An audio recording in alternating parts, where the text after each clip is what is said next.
Taku. Iwe takudzwa. Kona hausikunzwa dho iri. Vhura dho. Ndoya ndikakadzima ka-TV kakaka. Nai kutange munhu achapondwa akamira padho ipapa.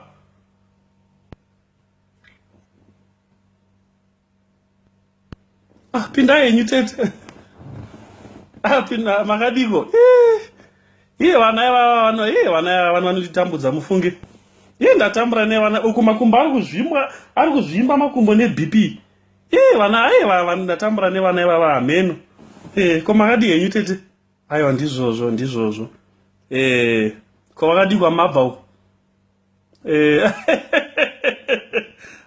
Gore nomvura haichanaya. Ko mukagofamba usiku tete kwakanaka. Tete. Ko vashaya nguvai.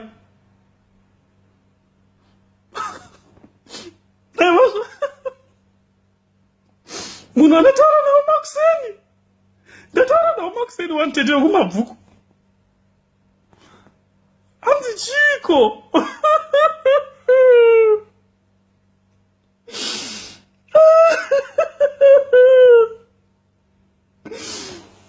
Tete kani.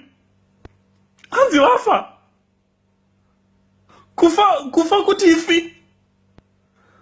Kufa rufu chaiko. Kufa kuti di. Kupera kufa kuti ifi. Asi ndakafonerwa nadhokta nezuro wani vakandita x-ray yavo ri clear. Komo rangu ndikutora hangu inini zvangu.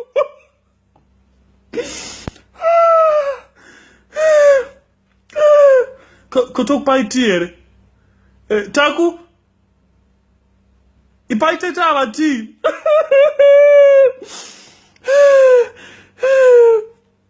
Koma tibhora utanga nguva iko.